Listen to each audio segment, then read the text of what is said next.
Olá, Elemar Júnior da Eximiaco aqui, tudo bem? Esse é o segundo vídeo da playlist onde nós discutimos os fundamentos para a arquitetura de software. Se você assistiu o primeiro vídeo, a essa altura já consegue entender um pouco melhor as diferenças e as sobreposições entre os conceitos de arquitetura de software e design de software.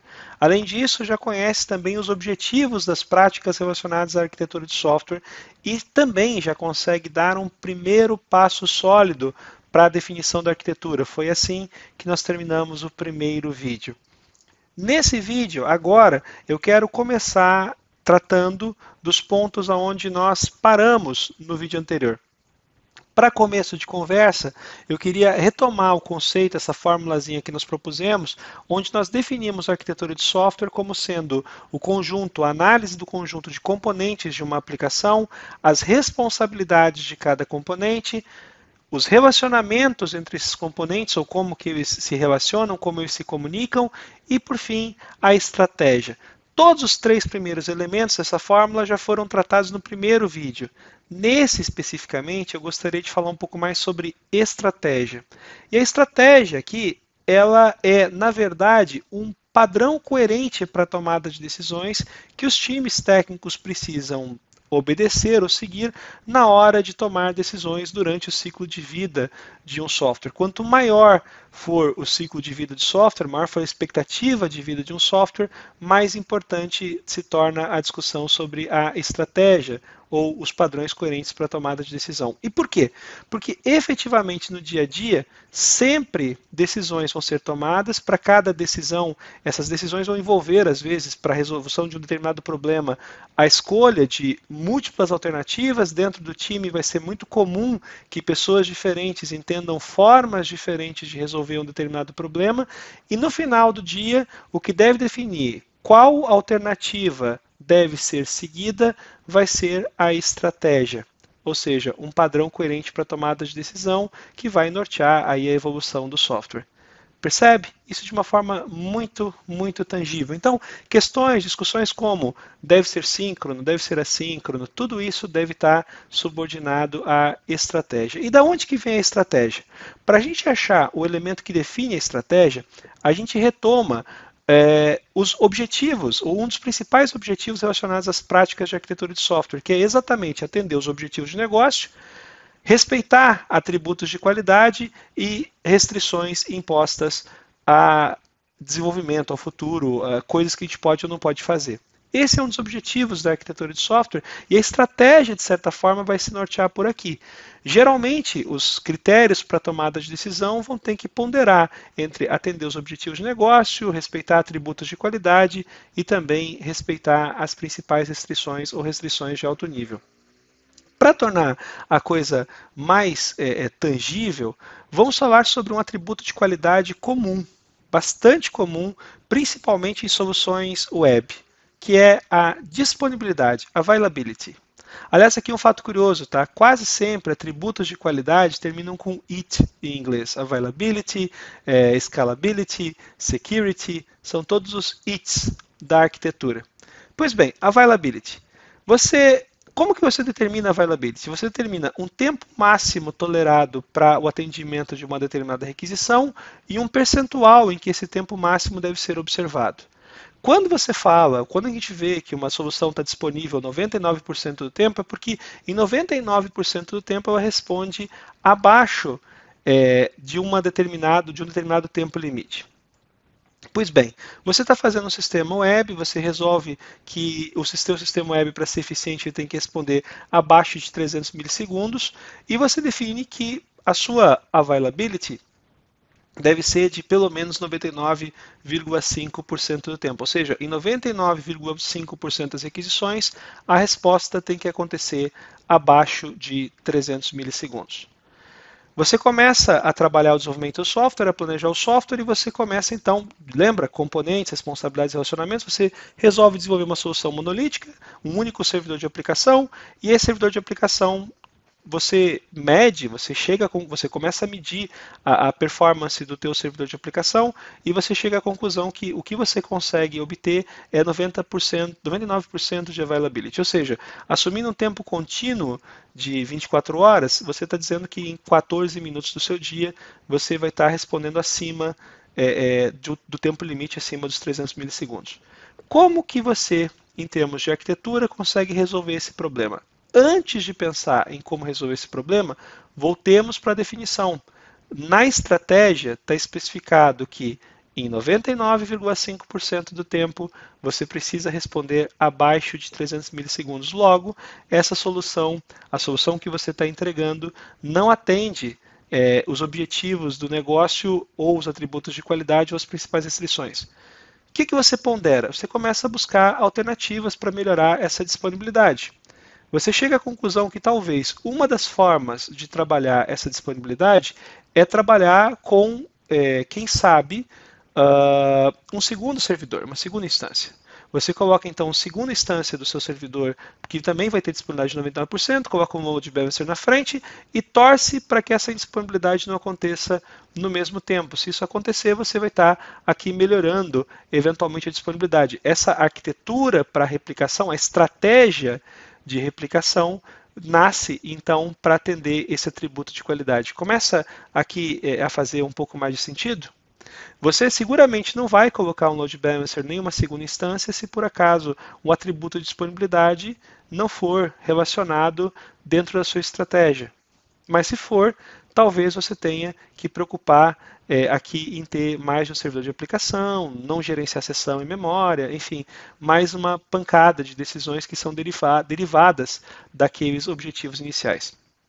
Só que, quando você vai para a produção, você percebe que você tem um outro problema, porque na verdade esse desenho dos seus componentes está incompleto. Você tem também um banco de dados. E você percebe que quando você coloca um segundo servidor de aplicação dentro da sua solução, você passa a fazer o banco de dados central. O banco de dados não está preparado para atender requisições vindas de dois servidores.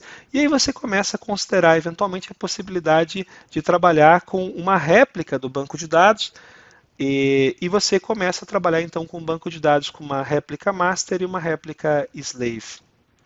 Por que você está trabalhando com um banco de dados que trabalha com estrutura master-slave, se eventualmente você tem bancos de dados no mercado que trabalham com master-master?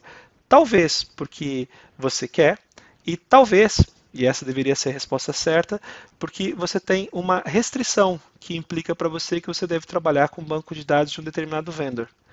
Mesmo assim, você percebe que algumas consultas, e aí o problema agora não é indisponibilidade do servidor ou do banco de dados, mas você percebe que algumas consultas eventualmente demoram mais tempo para processar do que os ditos 300 milissegundos que você tem, e você consequentemente começa a violar a tua disponibilidade. O que você faz? Você começa de novo para atender os seus objetivos de qualidade, você considera colocar um servidor de caching e você coloca o Redis. Só que efetivamente você contrata o Redis como serviço e você percebe que ele tem uma sobrecarga. Daqui a pouco você começa a ser bilado por uma utilização do Redis que você não esperava e você tem eventualmente requisições não. Você percebe que o seu problema não está necessariamente no que o banco está trazendo, mas eventualmente também com recursos estáticos que estão fora da tua aplicação. E aí você considera, eventualmente, mudar novamente a tua arquitetura para colocar um cache de borda e, eventualmente, talvez até um cache do lado do cliente. Caching, caching, caching, geralmente para a gente poder atender disponibilidade ou atributos de qualidade associados à disponibilidade, a gente começa a usar uma ou mais estratégias de caching. Aqui eu estou utilizando replicação e caching. Enfim, soluções de arquitetura derivadas dos atributos de qualidade. Essa solução que está apresentada aqui é seguramente muito mais complexa do que a primeira. E como ela é mais complexa, ela custa muito mais. Qual é o papel da prática da arquitetura, retomando que a arquitetura busca buscar melhor produtividade, melhor desempenho com menos empenho? Consequentemente, talvez essa solução tão pesada vai ter um desempenho ok, mas com empenho, com investimento muito maior do que você tem no seu projeto. E aí você entra de novo nas principais restrições. Lembra? Objetivos de negócio, atributos de qualidade e restrições. Você tem um orçamento limitado e a coisa a coisa precisa ser observada.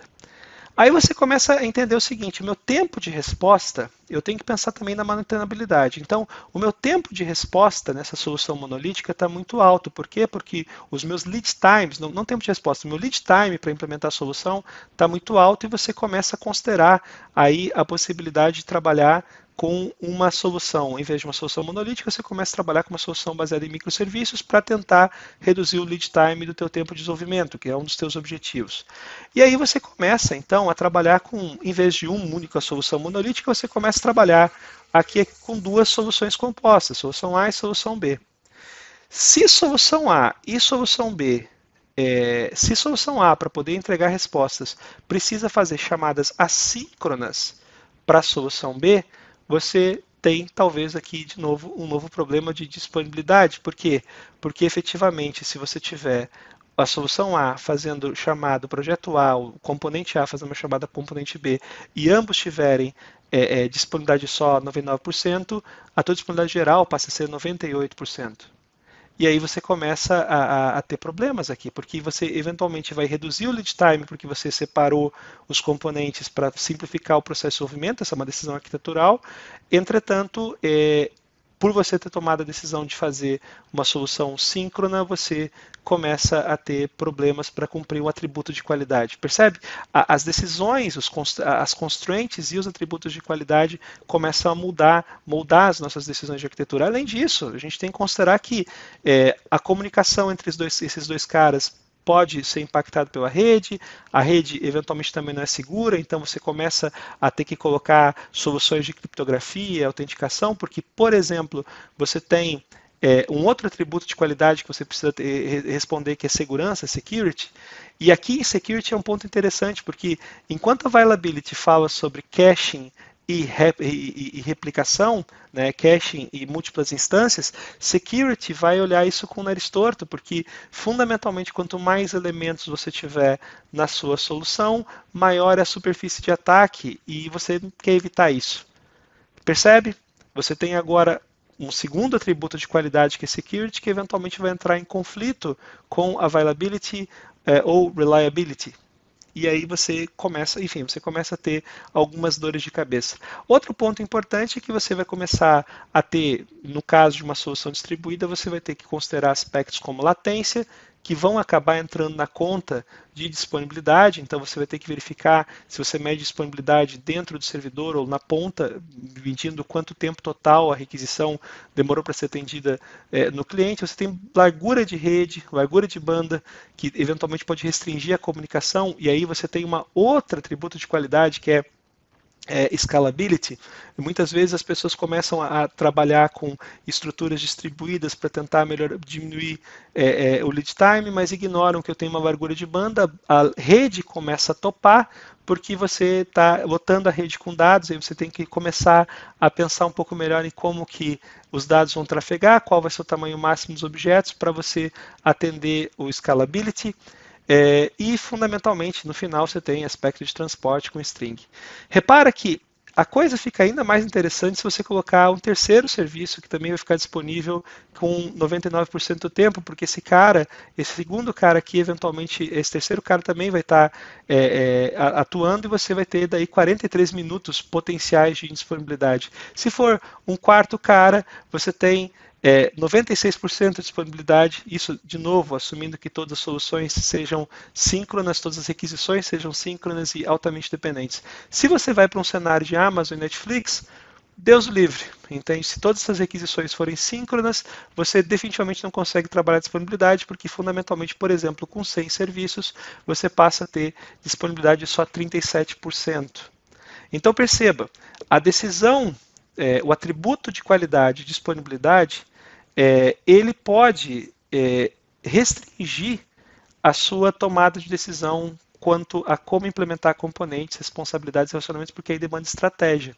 Se você tem um sistema que precisa ser realmente distribuído para atender determinados atributos de qualidade, você tem que, por exemplo, começar a trabalhar com a ideia de assincronicidade. Ou seja, as demandas, as requisições entre os diversos serviços precisam ser assíncronas, porque se elas forem assíncronas, você vai conseguir responder no tempo adequado e aí você volta a estar atendendo eventualmente os seus critérios de availability.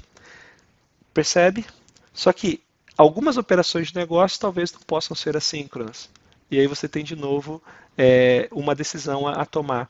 Ou mais ainda, como é que você garante essa sincronicidade e eventualmente diminui o risco da perda de dados, a confiabilidade do teu sistema, reliability do teu sistema. Eventualmente isso implica em você colocar filas de mensageria.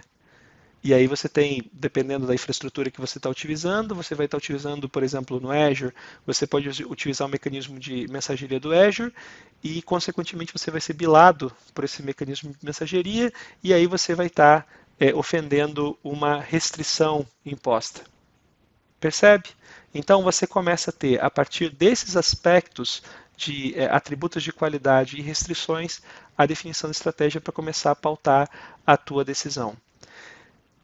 Sempre que você fala sobre availability, sempre que você fala sobre atributos de qualidade, availability, security, reliability e por aí vai, você tem que tratar de trade-offs. Então, fatalmente, a discussão sobre estratégia é discutir esses trade-offs e resolver esses trade-offs para que no dia a dia, para tomadas de decisão, as tomadas de decisões aconteçam de formas mais ágeis. Aqui eu estou usando esse sufixo it, porque geralmente os atributos de qualidade terminam com it.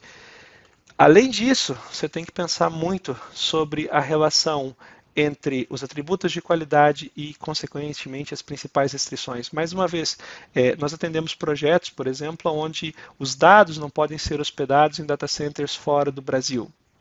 Só que, por exemplo, não utilizando data centers fora do Brasil, no determinado servidor de nuvem, você deixa de ter acesso a determinados componentes ou soluções da nuvem, ofertas da nuvem. Todas as decisões relacionadas com a arquitetura. Percebe? Então, voltando lá para o início, quando a gente pensa em arquitetura de software, eu acho muito coerente que a gente comece a pensar nesses 4 elementos. Quais são os componentes que compõem a aplicação? Quais são as responsabilidades de cada componente, como que esses componentes se relacionam e quais são as estratégias aqui determinadas pelas decisões e a resolução dos trade-offs envolvendo os principais objetivos de negócio, os principais atributos de qualidade e, eventualmente, também as principais restrições. A maior parte dos projetos que nós vemos falhar em produção falham por um descuido na definição, na descoberta dos atributos de qualidade e das restrições. E, consequentemente, implicam em mudanças durante a execução do projeto, porque fatalmente você vai descobrindo restrições novas e isso costuma ser uma dor de cabeça. Boas práticas de arquitetura de software antecipam a descoberta dos atributos de qualidade e das restrições e evitam dores de cabeça na hora de se pensar em uma solução técnica. Muita coisa, né? Pois é. Minha recomendação para você, já que você a essa altura do campeonato já tem um diagrama expondo as principais integrações do seu sistema, essa foi a nossa recomendação no final do vídeo passado, agora nossa recomendação é que você tente relacionar no sistema em que você trabalha, na empresa em que você trabalha, quais são os principais atributos de qualidade que têm que ser observados, quais são os parâmetros desses atributos de qualidade e quais são as principais restrições que você precisa observar. Bacana? Muito bom. Espero que você tenha gostado. Esse foi somente o segundo vídeo dessa série. Em breve a gente volta com o terceiro. Se você gostou, indica para os seus amigos. É o Momento Blogueirinho do Elemar. Indica para os seus amigos. Se inscreve aqui no canal se ainda não é inscrito, isso nos ajuda bastante e ativa as notificações. Eu ainda não sei ao certo porque que isso é importante, mas por via das dúvidas, ative também as notificações. Tá bom? Grande abraço e até a próxima!